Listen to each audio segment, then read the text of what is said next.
Hey friends, come on in, take your shoes off, have a seat, and consider staying a while by clicking that subscribe button.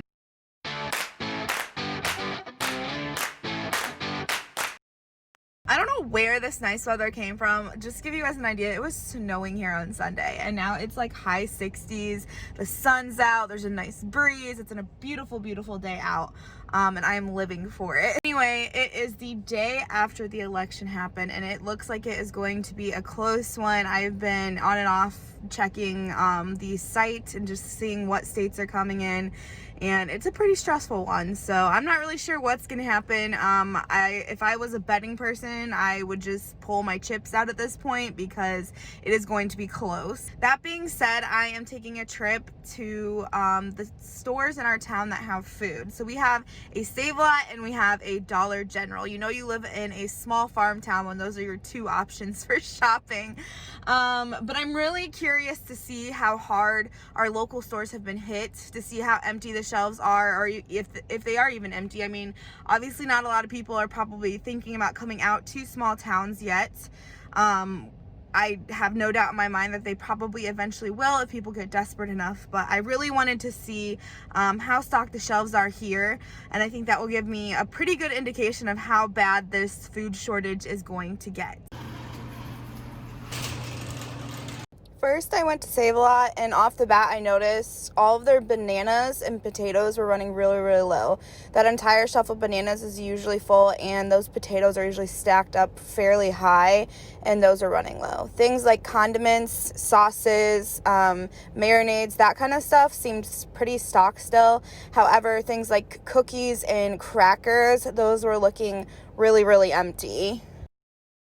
The beef, pork, and chicken section, as well as the lunch meat section, was fairly stocked. Now, the area where I knew was going to be low was their canned food. I knew it was going to be low. I didn't honestly expect it to be this sparse. I mean, the shelves had items on it, but they were starting to be picked over. I mean, they still had your basics, a couple cans of different things like beans and your vegetables and stuff. The pasta sauces were almost completely gone, you guys. So was the pasta, and even their ramen was looking pretty sparse.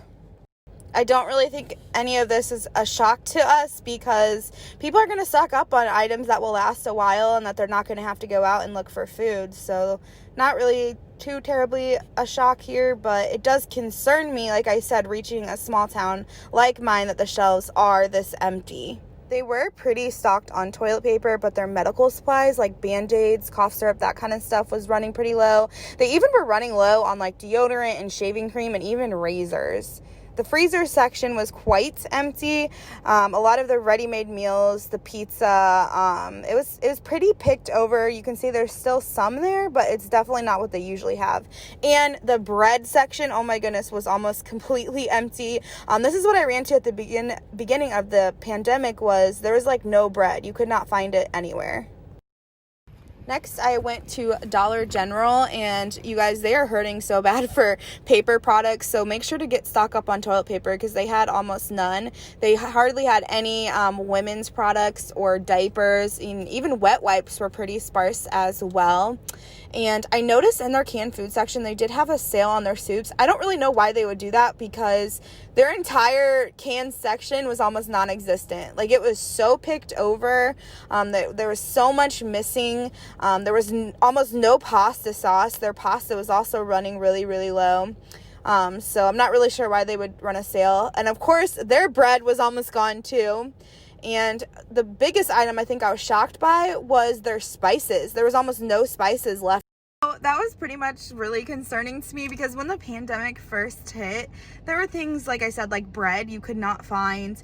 But we definitely had things like canned food still on the shelves. Our hand sanitizer, people went crazy over that here. Our toilet paper was gone. But to see the just shortage of food here is really, really concerning. And I know that they get a truckload of canned food on Wednesday mornings. I know someone who works at the Save-A-Lot and the Dollar General. They both get their deliveries Wednesday morning midweek. So to see that it's just that empty, it's pretty concerning. I'll say my mom lives out further than what I do. They live out in like the boondocks, and she said that their little store is completely full.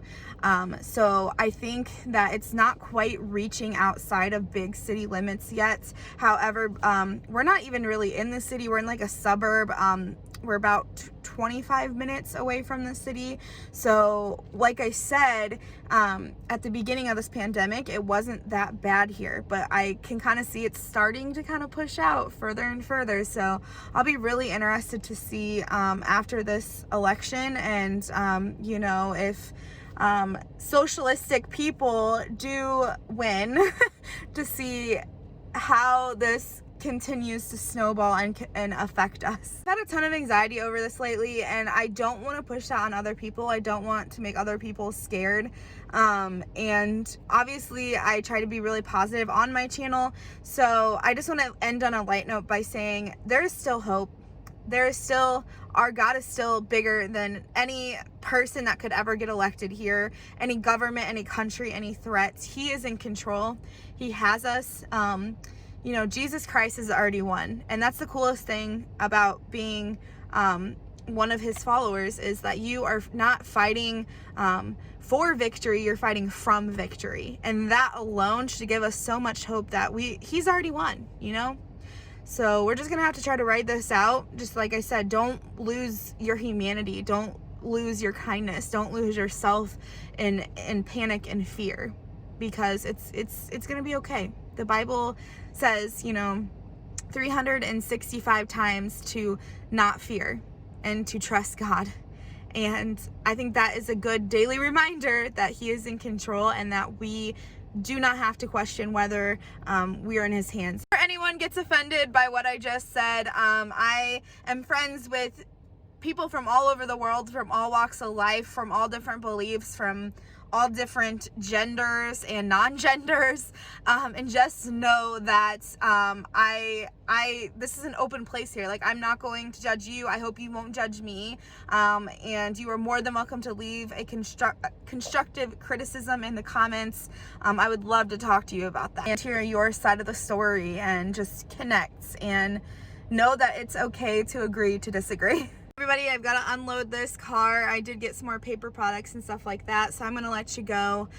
Make sure to give this video a big thumbs up. It's free. It only takes a second, and it really helps my channel out. If you didn't like this video, also give it a thumbs down. That helps my channel as well. And I will see you guys all in my next video.